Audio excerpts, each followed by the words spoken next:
Pada tanggal 13 Desember 2022, tepatnya pukul 11 waktu Indonesia Barat, peneliti mendatangi salah satu sekolah menengah kejuruan negeri di wilayah Jakarta Timur, yaitu SMKN 50 Jakarta untuk melakukan observasi dan sekaligus mewawancarai beberapa informan di sana. SMKN 50 Jakarta ini menarik perhatian peneliti karena tempatnya strategis dan mudah untuk memberikan informasi mengenai kebijakan KJP Plus di sekolah tersebut. SMK 50 Jakarta tepatnya berlokasi di Jalan Cipinang Muara 1, nomor 4, RT 15, RW 3, Cipinang Muara, Kecamatan Jatinegara, Kota Jakarta Timur, daerah khusus Ibu Kota Jakarta. Dianggap strategis karena letaknya yang berada di sisi jalan umum sehingga dapat dikunjungi dengan menggunakan kendaraan transportasi umum maupun transportasi pribadi roda 2 dan roda 4. Dengan luas tanah 4,517 meter persegi, terlihat sangat terawat dan banyak lahan yang digunakan untuk menanam pohon di sekitar sekolah, sehingga tidak terlihat rindang dan menumbuhkan suasana yang sejuk, dan membuat setiap orang yang ke sana merasa nyaman dan senang meskipun dengan waktu yang cukup lama. Terdapat siswa dan siswi yang dimanfaatkan untuk mengasah kemampuan dirinya dalam jurusan perkantoran untuk menjaga ruang tamu di depan sekolah, sehingga saat memasuki SMK 50 Jakarta, para tamu akan disambut dengan keramahan para siswa dan siswi yang sedang bertugas. Sekolah yang terakreditasi A ini telah berdiri sejak tahun 1979 dengan nama Semea 32 dengan kepala sekolah Bapak Utomo. Lalu pada tahun 1999 ketika Bapak Syafri Taulani menjabat sebagai kepala sekolah, terjadi perubahan nama dari Semea 32 menjadi SMKN 50 Jakarta sampai dengan sekarang. Dan saat ini diketahui kepala sekolah SMKN 50 Jakarta bernama Ibu Juwariah MPD. Tumbuh dan berkembang menjadi lebih besar dan terbaik merupakan tujuan warga sekolah SMKN 50 Jakarta. Para guru yang berusaha mengoptimalkan kinerjanya untuk memenuhi kebutuhan pendidikan siswa dan siswi di sana ikut serta dalam membantu siswa dan siswinya dalam upaya mendapatkan bantuan dari pemerintah berupa sejumlah uang untuk membantu menunjang biaya sekolahnya.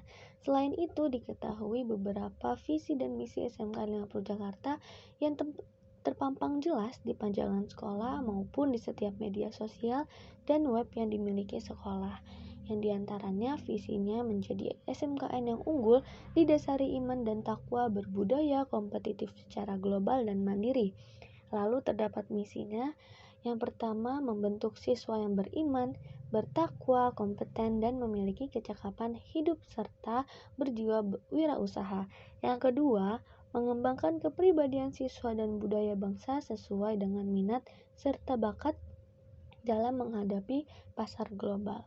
Lalu yang ketiga, meningkatkan kompetensi, profesionalisme, pendidik, dan tenaga kependidikan. Lalu yang keempat, mengoptimalkan penggunaan sarana dan prasarana pendidikan dalam meningkatkan kualitas sekolah. Lalu yang terakhir, melakukan kerjasama dengan masyarakat dalam peningkatan kualitas pendidikan. Di SMK 50 Jakarta memiliki jumlah siswa laki-laki 145 dan siswa perempuan 554 sehingga terdapat 24 ruang kelas yang terbagi menjadi 4 kejuruan diantaranya AKL, BDP, AP, dan MM. Dari jumlah siswa yang diketahui terdapat 70% siswa yang mendapatkan KJP+. Terlihat hampir semua siswa mendapatkannya, akan tetapi dipastikan tetap tepat sasaran dalam penyeleksian yang berhak mendapatkan bantuan tersebut. Untuk menjalankan program yang dirancang oleh peneliti, maka dibutuhkan kerjasama antara petugas pengurus tata usaha, guru yang menjadi wali kelas, dan siswa yang menjabat sebagai ketua kelas dan sekretaris, yang nantinya akan turut membantu memaksimalkan program pengawasan penggunaan dana KJP Plus yang terstruktur. Lalu terdapat beberapa ruangan yang akan nantinya digunakan untuk membantu terlaksananya program MATA. Yang pertama ada ruangan tata usaha yang nantinya akan digunakan untuk mensosialisasikan perihal program MATA kepada para petugas pengelola data siswa dan siswi yang mendapatkan KJP+. Sebelum nantinya akan kembali disosialisasikan kepada guru, setiap wali kelas dari semua jurusan yang ada di SMK 50 Jakarta. Lalu gambar yang kedua, terdapat ruang aula yang nantinya akan digunakan untuk mensosialisasikan kembali dari pihak tata usaha kepada guru wali kelas perihal program mata, dikarenakan para wali kelas nantinya yang akan berperan langsung membantu mengawasi pelaporan data KJP Plus dari para anak-anak kelasnya. Setiap informasi yang nantinya diberikan kepada guru akan disampaikan langsung kembali kepada siswa yang agar dapat memahami dengan jelas bagaimana proses pengumpulan data dan berkas yang dibutuhkan dalam memenuhi aturan program mata. Lalu yang ketiga itu ada foto bentuk ruang kelas yang nantinya akan digunakan untuk para guru wali kelas mensosialisasikan kepada para penerima KJP Plus serta meminta bantuan kepada ketua kelas dan sekretaris yang akan mengkoordinasikan sistem pengumpulan dan meneruskan informasi apa saja yang telah diberikan kepada penerima bantuan tersebut. Selanjutnya, ada mengidentifikasi masalah penggunaan dana KJP Plus pada siswa SMKN 50 Jakarta. Kartu Jakarta Pintar atau KJP merupakan salah satu program bantuan pemerintah melalui Dinas Pendidikan berupa pemberian dana secara non-tunai melalui ATM Bank DKI dengan jumlah pemberian yang berbeda, tergantung dengan tingkat pendidikan yang sedang ditempuh. Dan dilansir dari laman Detik per November 2022, besaran dana yang diberikan dimulai dari Rp250.000 hingga Rp450.000. Karena fokus penelitian kita kali ini ada pada SMKN, maka di sini ada besaran dana yang didapatkan oleh siswa SMK per bulannya, di mana total dana yang didapatkan sebesar Rp450.000 dengan tambahan SPP untuk SMK swasta itu sebesar Rp240.000 per 6 bulannya. SMKN 50 Jakarta yang tepatnya berada di wilayah Cipinang Muara, Kecamatan Jatinegara, Jakarta Timur, menjadi lokasi penelitian penulis untuk mengulik lebih dalam mengenai alur penerima bantuan dana KJP dari pemerintah. Peneliti mewawancarai berbagai pihak, mulai dari siswa yang mendapatkan bantuan dana KJP, siswa yang non-KJP, staf TU, hingga stakeholder yang berada di SMK 50 Jakarta. Dan setelah mewawancarai berbagai pihak tadi, penulis kemudian mendapatkan jawaban dan dapat membuat pohon masalah untuk kasus alur penggunaan dana KJP yang ada di SMKN 50 Jakarta, yang jika dilihat ini terdapat cukup banyak pelanggaran dan juga masalah di dalamnya. Selanjutnya, ini ada pohon masalah yang sudah saya bicarakan sebelumnya, di mana program mata atau mengawasi alur tunai anggaran ini ada disebabkan oleh beberapa hal. Yang pertama adalah siswa-siswi penerima tidak memiliki kuasa penuh atas dana KJP yang diterimanya. Alasannya kenapa? Di sini alasannya terbagi menjadi dua cabang. Yang pertama adalah kebutuhan rumah tangga menjadi prioritas.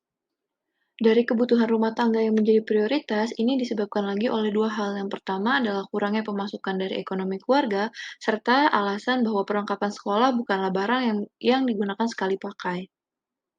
Dari kurangnya pemasukan ekonomi keluarga, ini bisa dijabarkan menjadi tiga hal lagi. Yang pertama adalah dana digunakan untuk membayar listrik atau kontrakan, membeli kebutuhan primer seperti beras, dan juga ada beberapa alasan yang menyebutkan bahwa dana KJP dialirkan untuk memenuhi kebutuhan adik.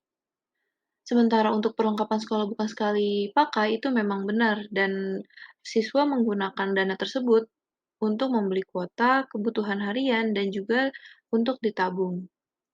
Sementara dana KJP yang dirampas oleh pihak yang tidak bertanggung jawab, itu dananya digunakan untuk berfoya-foya, di mana hal tersebut sangatlah merugikan untuk siswa-siswi penerima KJP. Dari kurangnya pemasukan ekonomi keluarga dan digunakan untuk berfoya-foya, ini menyebabkan tiga hal bagi penerima KJP. Dan yang paling utamanya adalah tentu kebutuhan sekolah tidak terpenuhi, di mana seragam rusak atau tidak layak pakai dan juga sepatu rusak atau tidak layak pakai. Hal lain yang menjadi sebab program mata ini hadir adalah pihak sekolah tidak memiliki kuasa untuk memberikan sanksi, di mana ketika sekolah memberikan sanksi, itu bisa saja menjadi bumerang untuk sekolah, seperti sekolah mendapat sanksi dari pemerintah, dan juga tidak memiliki kuasa sepenuhnya dalam mengatur kebutuhan siswa, karena tidak seluruh hidup siswa itu berada di sekolah. Sebab yang ketiga adalah pemerintah tidak memberikan aturan dengan tegas, di mana salah satu stakeholder di SMKN 50 itu mengatakan bahwa pemerintah itu seperti memberikan ruang kebebasan dalam penggunaan dana KJP, di mana bisa dilihat bahwa tidak ada lagi aturan dari pemerintah untuk pemantauan melalui struktur pembelanjaan dana KJP yang digunakan tiap bulannya. Sementara itu, terdapat sebuah permasalahan yang berada di luar kuasa dari program mata yang sudah disebutkan tadi, yakni permasalahan penginputan data yang sebelumnya sering dialami oleh para staf TU ketika mengisi atau menginput data. Namun, permasalahan tersebut tidak terjadi separah dulu karena penginputan data kini dilakukan melalui pendekatan top-down, sehingga staf TU hanya perlu menyalin data yang sudah ada di Dinas Pendidikan. Masalah yang dihadapi kini hanyalah server yang terkadang suka down karena diakses terlalu banyak, sehingga beberapa dari staf TU memutuskan untuk mengerjakan di malam hari untuk menghindari downnya server. Masalah pada penginputan data di server ini pun telah selesai. Sementara itu, untuk masalah yang belum belum juga terselesaikan, peneliti mencoba membuat sebuah program guna menyelesaikan masalah-masalah tadi, yakni melalui program mata mengawasi alur tunai anggaran yang diharapkan dapat membantu menyelesaikan permasalahan yang ada. Selanjutnya ada perencanaan program. Yang pertama itu ada pengenalan nama program. Dari identifikasi masalah yang sudah dijelaskan, peneliti telah merancang sebuah program untuk mengatasi masalah penyalahgunaan dana pada bantuan pendidikan KJP+. Program tersebut bernama MATA, yaitu mengawasi alur tunai anggaran. MATA merupakan sebuah program berbentuk pengawasan yang dilakukan oleh berbagai stakeholders terkait. MATA itu dilaksanakan guna dana KJP Plus yang disalurkan oleh pemerintah ini tepat penggunaannya bagi yang membutuhkan. Selanjutnya ada visi dan misi dari program MATA. Adapun visi dari program MATA yaitu mewujudkan penggunaan dana KJP Plus yang sesuai dan tepat sasaran serta menghindari penyalahgunaan dana KJP Plus di SMKN 50 Jakarta. Lalu misi dari program MATA yaitu melakukan pengawasan pada sistem rekening siswa atau siswi penerima KJP+, lalu melakukan pemeriksaan secara ketat pada bukti transaksi siswa atau siswi penerima KJP+, dan menindaklanjuti kasus penyalahgunaan KJP+, dengan mencabut hak penerimaan siswa atau siswi yang menyalahgunakan dana KJP+. Selanjutnya ada tujuan dan manfaat dari program MATA. Adapun tujuan dari program MATA yaitu untuk mengurangi dan menghindari kasus penyalahgunaan dana KJP Plus yang dilakukan oleh siswa atau siswi penerima KJP Plus. Lalu untuk mewujudkan penyebaran dana KJP Plus yang tepat sasaran kepada seluruh siswa atau siswi yang lebih membutuhkan dana KJP Plus. Selanjutnya untuk meningkatkan kepedulian untuk seluruh siswa penerima KJP Plus di SMKN 50 Jakarta agar menggunakan KJP-nya untuk hal yang lebih bermanfaat, serta mendorong para siswa atau siswi untuk turut bertanggung jawab dan berpartisipasi secara langsung dalam mengelola dana KJP. Adapun manfaat dari program MATA ini sangat bermanfaat bagi banyak pihak. Yang pertama itu untuk pihak tata usaha, itu bermanfaat untuk memberikan kemudahan untuk melakukan pengecekan berkala dana KJP Plus siswa-siswi SMKN 50 Jakarta. Lalu bagi guru, itu memudahkan pengawasan dana KJP Plus. Dan untuk penerima KJP Plus itu sendiri bermanfaat untuk dapat menggunakan dana KJP Plus sesuai dengan kebutuhannya agar lebih bermanfaat, serta mengurangi risiko putus sekolah. Adapun sasaran program dari program MATA ini yaitu siswa dan siswi penerima KJP Plus di SMKN 50 Jakarta. Untuk membuat suatu program tentunya kita membutuhkan sebuah rancangan dana untuk menyiapkan segala dana yang akan dibutuhkan atau dikeluarkan untuk menyelenggarakan program ini. Adapun kelompok kami itu membuat rancangan dana, salah satunya ada pengeluaran yang akan dikeluarkan dengan diselenggarakannya program MATA. Adapun pengeluaran yang pertama yaitu adalah dana panitia. Dana panitia ini merupakan sebuah dana yang akan keluar untuk membayar seluruh panitia yang menyelenggarakan program MATA. Panitia ini itu adalah staf tata usaha serta guru.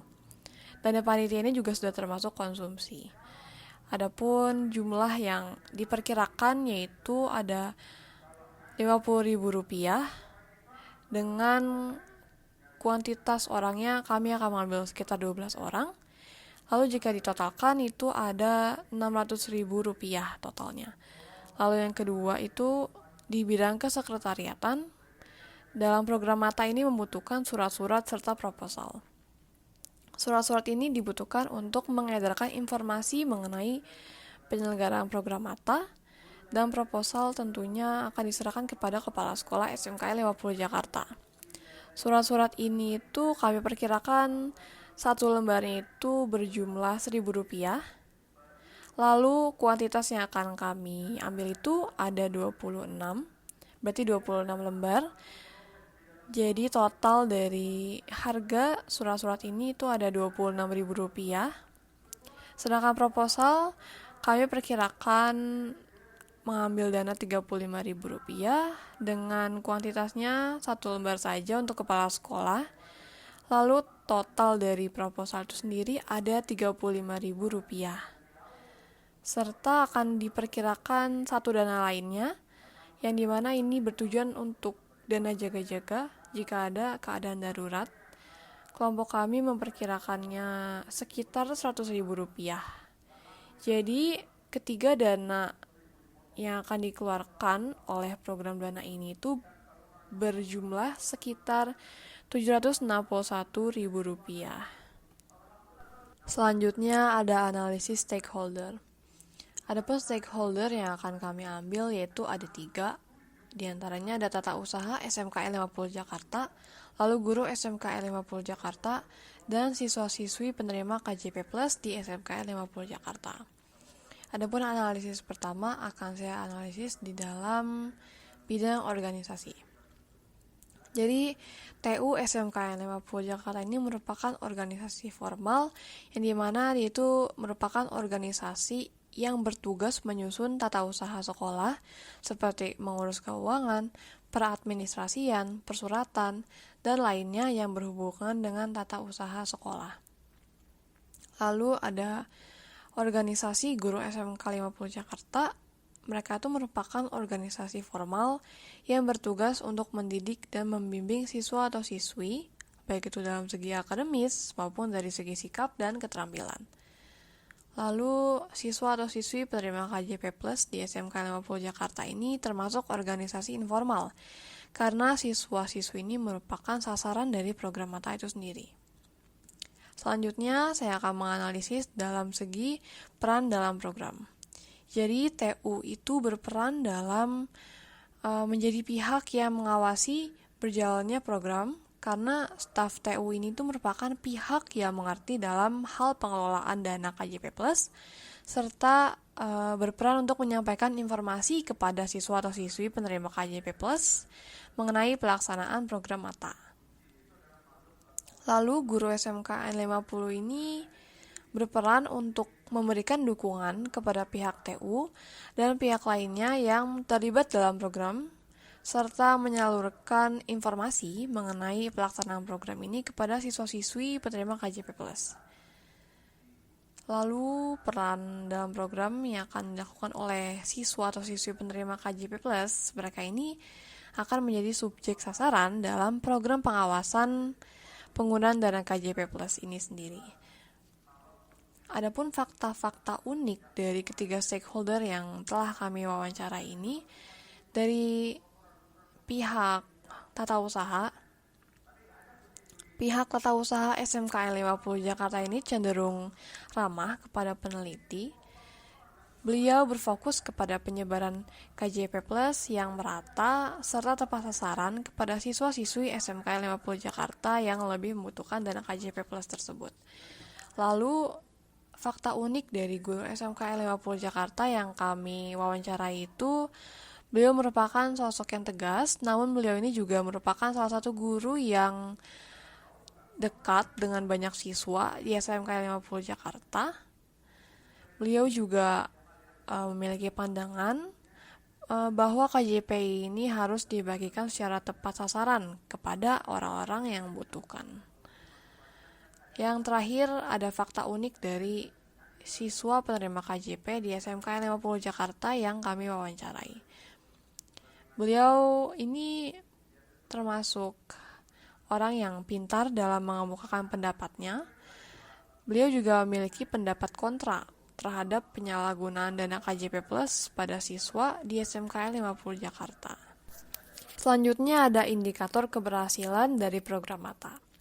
Program MATA dikatakan berhasil jika memenuhi 4 indikator ini. Yang pertama, pelaksanaan kegiatan program MATA ini berjalan sesuai dengan visi dan misi yang sudah diterapkan. Lalu, siswa yang menerima KJP Plus ini mendapatkan manfaat dari dilaksanakannya program MATA. Lalu, siswa yang menerima KJP Plus ini tidak lagi menyalahgunakan dana KJP Plus yang sudah diterimanya. Dan jumlah siswa yang menyalahkan dana KJP Plus ini berjumlah sedikit. Atau lebih bagus lagi jika tidak ada satupun yang menyalahgunakan dana KJP Plus yang sudah diberikan. Selanjutnya ada analisa SWOT dari program MATA. Adapun strengths dari program MATA ini, yaitu program MATA dapat mengurangi tingkat penyalahgunaan dana KJP Plus oleh siswa atau siswi. Lalu dia itu juga bisa sebagai pemerataan dana KJP Plus kepada siswa atau siswi yang lebih membutuhkan. Selanjutnya ada weaknesses. Adapun weaknesses dari program MATA ini, yaitu biaya yang dikeluarkan untuk melaksanakan program ini itu sangat besar. Lalu masih ada sistem pengawasan yang bisa dibilang tuh kurang canggih dalam mengawasi rekening yang nantinya akan diawasi. Dan pengawasan ini membutuhkan waktu yang cukup lama. Selanjutnya ada opportunities. Dengan dilaksanakannya program ini, peluangnya itu dengan banyak sekali siswa atau siswi, baik penerima KJP Plus maupun siswa yang tidak menerima KJP Plus, yang mendukung pengurangan penyalahgunaan dana KJP Plus itu sendiri. Lalu, banyak juga siswa atau siswi jika telah dilaksanakannya program MATA ini, nantinya akan lebih waspada dan berhati-hati dalam penggunaan dana KJP yang telah diberikan. Lalu yang terakhir ada threats, yang dimana ancamannya itu adanya kendala pada dinas pendidikan yang tidak bisa mencabut hak penerimaan siswa atau siswi yang menyalahgunakan dana KJP Plus yang telah diberikan. Lalu banyak juga siswa atau siswi yang nantinya ini lebih cerdik dalam melakukan kecurangan. Misalnya seperti memasukkan stroke atau hal lainnya. Selanjutnya di sini kami akan menjelaskan bagaimana berlangsungnya pelaksanaan program MATA, mengawasi alur tunai anggaran. Yang pertama, kami akan melakukan proses pelaksanaan program MATA. Nah, di sini terdapat 3 stakeholder dan 3 tahap untuk stakeholder itu sendiri. 3 tahap ini terdiri dari tahap pembentukan, tahap pengelompokan, dan tahap pelatihan. Stakeholder yang pertama yaitu tata usaha. Di sini tata usaha memiliki peran penting dalam berlangsungnya proses pelaksanaan program MATA. Terkait dengan tahap pembentukan untuk stakeholder tata usaha, di sini kami memberikan undangan secara formal kepada pihak tata usaha untuk melaksanakan rapat mengenai program MATA. Di sini tujuannya untuk mengenalkan visi misi, tujuan, manfaat dari adanya program MATA ini. Tahapan yang kedua yakni tahap pengelompokan. Di sini TU mengadakan rapat bersama wali kelas dari setiap jurusan dan angkatan. Di sini tujuannya untuk memberikan pengarahan kepada wali kelas mengenai program MATA.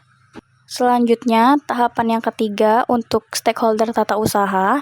Di sini TU menginstruksi wali kelas untuk memilih 2 murid sebagai penanggung jawab dalam pengumpulan berkas-berkas KJP Plus.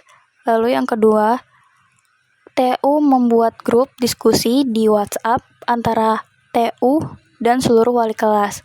Lalu yang ketiga, TU memantau berlangsungnya kinerja wali kelas terhadap pemilihan siswa atau siswi sebagai penanggung jawab. Lalu yang keempat, TU ini menerima berkas dari murid selaku penanggung jawab dalam pemberkasan KJP Plus. Lalu yang kelima, TU mengelompokkan berkas sesuai jurusan di setiap angkatan. Lalu selanjutnya TU ini menginput berkas siswa atau siswi di data final pemantauan dana KJP Plus. Lalu yang terakhir, TU memberikan link pengumpulan berkas KJP Plus di Google Formulir kepada setiap wali kelas. Di sini TU memberikan arahan kepada wali kelas untuk pengumpulan berkasnya itu dikumpulkan secara soft file atau scanner. Stakeholder yang kedua yaitu guru. Selain tata usaha, guru juga memiliki peran penting dalam berlangsungnya proses pelaksanaan program mata. Pada tahap pembentukan untuk stakeholder guru, diawali dengan tata usaha yang memberikan pengarahan kepada wali kelas mengenai program mata untuk siswa-siswi penerima KJP+. Di mana dari tahap pembentukan tersebut, terbentuklah suatu kelompok dari wali kelas yang telah menerima informasi dari tata usaha terkait program mata untuk pengawasan dana KJP+ siswa-siswi penerima. Tahapan yang ketiga yakni tahap pelatihan. Yang pertama, guru memilih 2 siswa atau siswi sebagai penanggung jawab dalam pemberkasan KJP+. Lalu yang kedua, guru menginstruksi siswa atau siswi penanggung jawab tersebut untuk membuat grup diskusi di WhatsApp yang berisikan wali kelas dan juga siswa-siswi penerima KJP+. Lalu yang ketiga, guru memberikan informasi yang didapat dari grup WhatsApp bersama tata usaha, lalu diberikan ke grup yang berisikan siswa-siswi penerima KJP+. Selanjutnya, stakeholder yang ketiga yaitu siswa atau siswi. Siswa atau siswi ini memiliki peran penting terhadap keberlangsungan proses pelaksanaan program mata. Pada tahap pembentukan untuk stakeholder siswa atau siswi ini, siswa atau siswi non-KJP+ dan penerima KJP dipilih oleh wali kelas sebagai penanggung jawab dalam pemberkasan KJP+. Pemberkasan tersebut berisikan dengan struktur pengambilan dana KJP+, yang jelas digunakannya untuk apa dan keperluannya untuk apa. Dari tahap pembentukan tersebut, terbentuklah kelompok-kelompok siswa yang dijadikan atau dipilih sebagai penanggung jawab dalam pemberkasan KJP+, yakni sebagai penanggung jawabnya. Dan tahapan yang ketiga yakni tahap pelatihan. Siswa-siswi penanggung jawab tersebut membuat grup diskusi di WhatsApp dan mengundang wali kelas serta siswa atau siswi penerima KJP+ di kelas tersebut atau kelas yang ia tempati. Lalu, siswa atau siswi tersebut yang dijadikan sebagai penanggung jawab mengingatkan kepada siswa atau siswi penerima KJP+ untuk mengumpulkan soft file-nya ke link yang telah diberikan. Lalu, siswa atau siswi yang dijadikan sebagai penanggung jawab mengumpulkan berkas fisik terkait penerimaan KJP kepada tata usaha di sekolah tersebut. Setelah melakukan proses pelaksanaan program mata, selanjutnya bagaimana pelaksanaan program mata itu sendiri. Nah, pelaksanaan di sini terkait dengan pemantauan dana KJP+ dilakukan per 3 bulan sekali. Nah, kami memulainya itu dari bulan Januari tahun 2023, sehingga pelaksanaan pemantauannya dilakukan pada bulan Maret 2023. Pemantauan ini dilakukan selama 1 bulan pada bulan Maret, yakni selama 4 minggu. Pembagian minggu untuk pengumpulan datanya dikelompokkan sesuai dengan jurusan di 3 angkatan, yakni jurusan akuntansi dari kelas 10, kelas 11, dan kelas 12.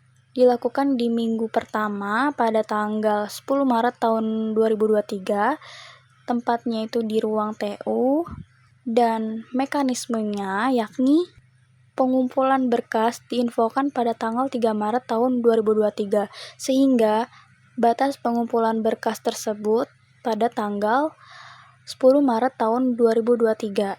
Selanjutnya, pada jurusan Administrasi Perkantoran dari kelas 10, 11, 12 dilakukan di minggu kedua, yakni pada tanggal 17 Maret tahun 2023, tepatnya di ruang TU, dan mekanismenya itu pengumpulan berkas diinfokan pada tanggal 10 Maret setelah pengumpulan berkas untuk jurusan akuntansi, sehingga batas pengumpulan berkas untuk administrasi perkantoran dilakukan pada tanggal 17 Maret tahun 2023. Selanjutnya, untuk jurusan Bisnis Daring Pemasaran dari kelas 10, 11, 12 itu dilaksanakan di minggu ketiga, yakni pada bulan Maret tanggal 24 tahun 2023. Tempatnya sama di ruang TU. Mekanismenya yakni pengumpulan berkasnya diinfokan dari tanggal 17 Maret tahun 2023 dan batas pengumpulannya dikumpulkan pada tanggal 24 Maret tahun 2023. Dan jurusan yang terakhir yakni multimedia dari kelas 10, 11, dan 12 dilaksanakan pada minggu keempat pada tanggal 31 Maret tahun 2023. Tempatnya di ruang tata usaha. Mekanismenya yakni info pengumpulan berkasnya itu diinfokan pada tanggal 24 Maret tahun 2023 setelah pengumpulan berkas untuk jurusan Bisnis Daring Pemasaran. Lalu pada tanggal 31 Maret 2023 yakni batas pengumpulan berkas untuk jurusan multimedia. Dari keempat kegiatan tersebut atau mekanismenya berdasarkan jurusan dan per minggu merupakan kegiatan dari penginputan berkas bukti penggunaan dana KJP+. Nah, pembahasan selanjutnya yaitu dampak-dampak dari program MATA. Di sini kami telah membagi 2 dampak yang akan ditimbulkan dari program MATA tersendiri. Yang pertama ada dampak pendidikan. Nah, dengan adanya program MATA, itu tujuannya untuk mengawasi peredaran dana KJP+ pada siswa atau siswi di SMKN 50 Jakarta. Nah, program MATA ini menjadikan tidak adanya lagi para penerima yang mengalami masalah dalam menempuh pendidikan. Jadi, dampak yang pertama pada pendidikan itu ialah meminimalisir kemungkinan siswa putus sekolah atau drop out akibat adanya kesulitan ekonomi. Lalu yang kedua, dana KJP+ akan cair 1 bulan sekali dan pastinya akan mencukupi penerima untuk memenuhi kebutuhan di sekolah. Salah satu contoh di kebutuhan di sekolah itu kuota internet untuk akses belajar. Jadi dengan diterapkannya program ini, dana yang disalurkan oleh pemerintah itu menjadi jelas dalam penggunaannya. Nah, jejak penggunaan atau transaksi dana tersebut juga akan terlihat. Dan dalam segi pendidikan, tentu akan menimbulkan dan meningkatkan semangat serta motivasi belajar siswa-siswi SMKN 50 Jakarta. Ya, selain program MATA memberikan dampak dari segi pendidikan, MATA di sini juga memberikan dampak dari segi sosial penerima bantuan tersebut, di mana kita tahu bahwa rata-rata dana KJP+ yang diberikan oleh pemerintah itu dialokasikan atau dikelola oleh orang tua siswa atau siswi. Dan banyak dari dana KJP+ yang belum jelas penggunaannya. Sehingga dari program MATA inilah akan memberikan dampak kepada orang tua siswa atau siswi untuk lebih taat kepada aturan yang ada dan menggunakan sesuai porsinya, serta memiliki kesadaran dalam penggunaannya. Akibat dari adanya tracking melalui rekening siswa atau siswi, aktivitas serta pengeluaran di luar kepentingan primer akan terdeteksi. Oleh karena itu, MATA di sini senantiasa memberikan dampak yang positif kepada penerima KJP+ siswa-siswi SMKN 50 Jakarta. Masuk kepada tahap selanjutnya yaitu evaluasi program. Ketika semua program yang sudah direncanakan itu dapat berjalan, maka tahap selanjutnya yaitu evaluasi program. Dan program MATA di sini masih memerlukan perbaikan dan perkembangan untuk kedepannya. Pengecekan dan pengawasan sudah dilakukan seoptimal mungkin, namun masih banyak terjadinya kecurangan dengan memberikan nota-nota palsu atau surat pembayaran palsu untuk kebutuhan di luar kebutuhan primer dan pendidikan. Pengetatan pengecekan rekening dinilai sudah cukup efektif untuk mengawasi aliran dana KJP Plus siswa-siswi SMKN 50 Jakarta. Namun, selain adanya pengecekan yang ketat tersebut, nyatanya masih banyak saja yang melanggar dengan membuat mutasi berbentuk nota yang palsu. Di mana ketika mereka membeli kebutuhan sehari-hari, siswa-siswi memang diharuskan untuk menyimpan surat pembayaran untuk dilaporkan kepada pihak yang bertugas dalam mengawasi KJP. Akan tetapi, nota pembayaran fisik dinilai masih kurang efektif karena banyak oknum yang melakukan kecurangan serta bekerja sama dengan penjual untuk memberikan jenis barang atau harga yang palsu di nota tersebut. Dengan demikian, dari evaluasi ini, program Mata tentu masih perlu meningkatkan sistem agar tujuan dari program ini dapat berjalan lancar. Setelah menjelaskan secara rinci program Mata, lantas apa inovasi kami dalam membuat program ini? Jadi, inovasi kami adalah untuk adanya pengawasan yang secara detail dari berbagai pihak penanggung jawab KJP+, di mana dengan tersalurnya bantuan dari pemerintah, para stakeholder ini seakan-akan tidak peduli dan tutup mata dari masalah yang ada. Bantuan tersebut juga sekedar dibagikan kepada siswa atau siswi tanpa mengetahui penggunaannya. Oleh karena itu, program Mata berinovasi untuk memberikan pengawasan yang sedemikian rupa dan dapat diterapkan di setiap sekolah. Dengan program Mata yang inovatif, besar harapan kami, program ini dapat dipergunakan dan ditingkatkan lebih dalam mengenai kualitas program serta dapat menjadi pedoman baru program-program yang ada saat ini maupun yang akan diciptakan ke depannya.